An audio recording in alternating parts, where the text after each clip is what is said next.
kita bahas tentang pemantulan pada cermin cekung. Cermin cekung ini adalah cermin yang terbentuk melengkung seperti bagian dalam bola. Nah, sifatnya konvergen atau mengumpulkan sinar. Kemudian cermin cekung disebut juga cermin positif. Karena jari-jari cermin itu berada di depan cermin. Nih, jari-jari kelengkungan cermin. Nah, pada pemantulan cermin cekung itu memanfaatkan sinar-sinar istimewa. Ada 3 sinar istimewa, yaitu sinar yang melewati benda sejajar dengan sumbu utama. Ini sumbu utama, ini titik fokus cermin, ini kelengkungan cermin. Nilai M ini adalah 2 kali jarak titik fokus ke cermin. Kemudian jika ada sinar datang sejajar dengan sumbu utama cermin, ini sumbu utamanya, maka akan dipantulkan menuju ke titik fokus cermin. Kemudian jika ada sinar datang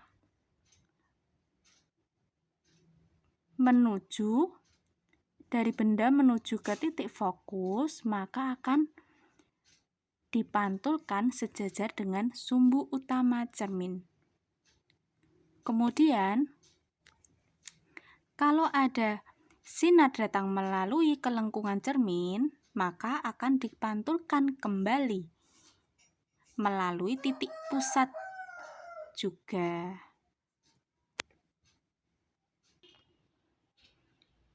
Jika kita akan melukis benda dan bayangan pada cermin cekung atau cermin apapun itu, cermin cekung, cermin cembung, maka kita akan kita harus mengetahui dulu benda tersebut berada di ruang berapa. Di sini digambarkan ruang 1 itu terletak antara titik fokus cermin dengan cermin ruang 1. Kemudian ruang 2 itu diantara titik pusat cermin atau kelengkungan cermin tadi dan titik fokus cermin. Kemudian ruang 3 berada di luar dari kelengkungan cermin ini. Kemudian ruang 4 itu di belakang cermin.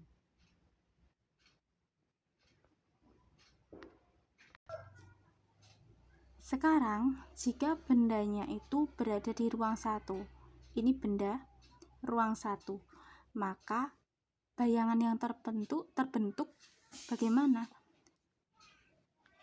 Kita gambar dulu. Kan tadi ada 3 sinar istimewa, yaitu yang pertama, yang ada sinar datang sejajar dengan sumbu utama,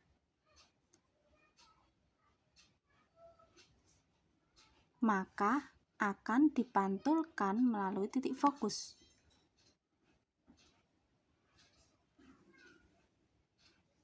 Seperti ini. Ini diperpanjang sana.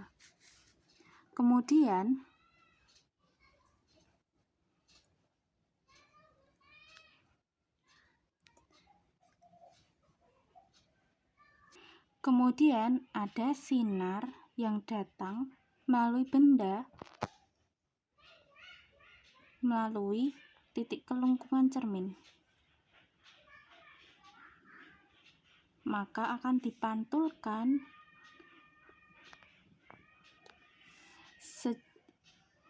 ini sinar datangnya, maka akan dipantulkan kembali. Nah, dilihat di sini, jika kita perpanjang sinar-sinar tadi ke belakang cermin, maka akan ada satu perpotongan sinar antara 2 sinar istimewa tadi.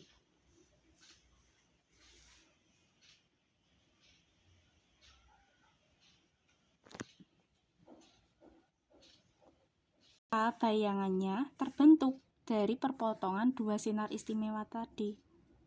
Sini ya. Seperti ini. Jadi sifatnya gimana? Sifat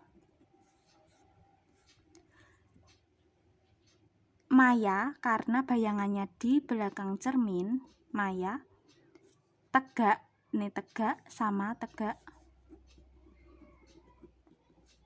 dan diperbesar dari bentuk aslinya. Bayangannya itu diperbesar.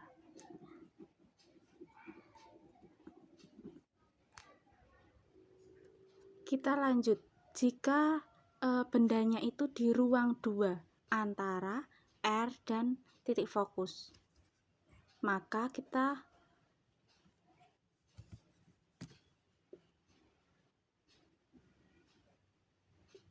ini sinar datangnya, kemudian dipantulkan melalui titik fokus.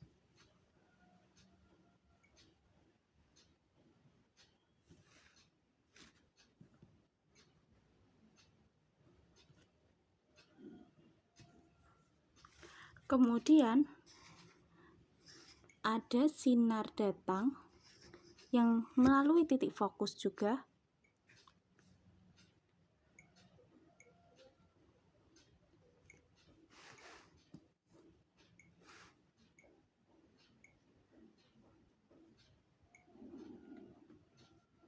Maka dipantulkan sejajar dengan sumbu utama cermin.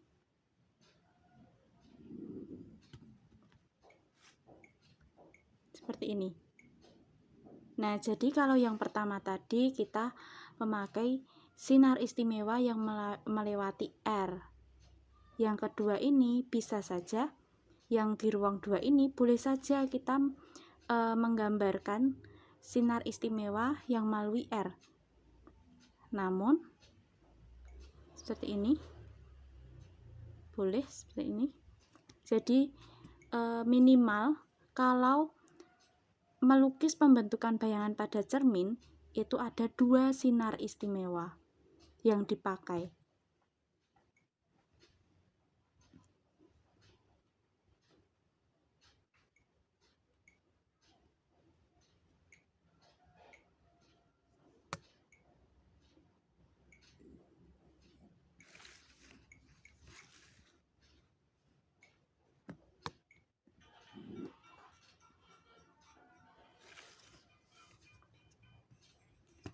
Sehingga ada perpotongan garis di sini.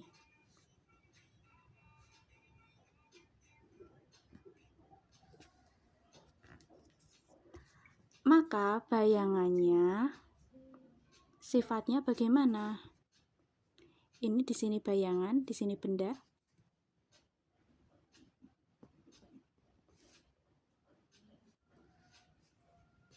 Nyata.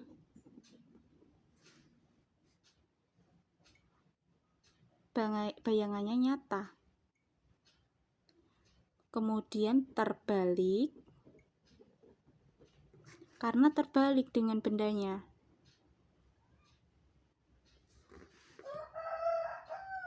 Diperbesar.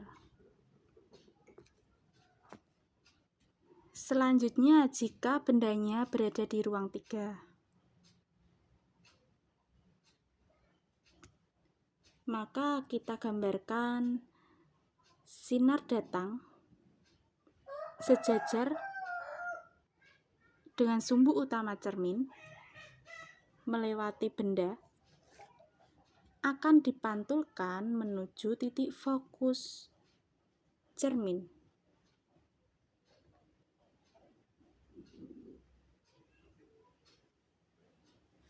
Kemudian ada sinar datang melalui titik fokus cermin, maka akan dipantulkan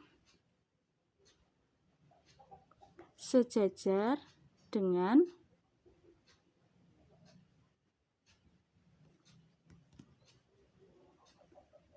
sumbu utama cermin. seperti ini.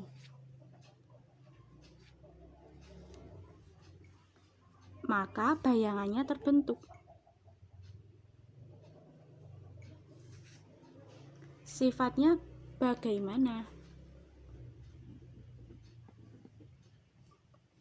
Nyata, karena di depan cermin, bayangannya ini di depan cermin, maka nyata.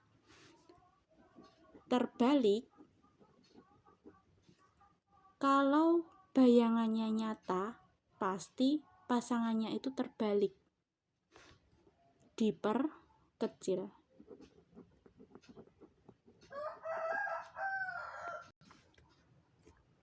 Sekarang jika benda tepat di kelengkungan cermin, sinar datang lagi melewati benda sejajar dengan sumbu utama, maka dipantulkan melalui titik fokus. Kemudian ada sinar datang melewati titik fokus.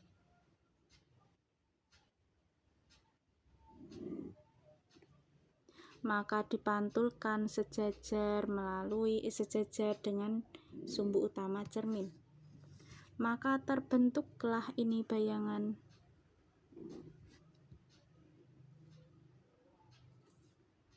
Sifatnya bagaimana? Nyata, terbalik, sama, besar. Sekarang jika benda tepat di titik fokus,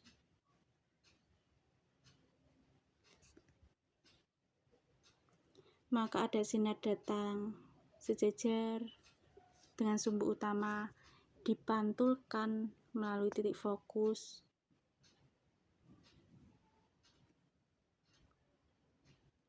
Ini diperpanjang.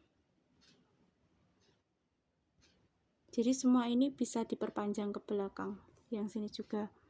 Kemudian ada sinar datang melewati titik kelengkungan, jauh ke sana.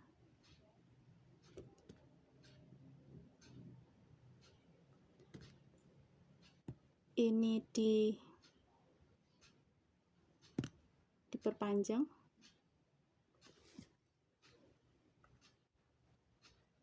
Maka di sini sifat bayangannya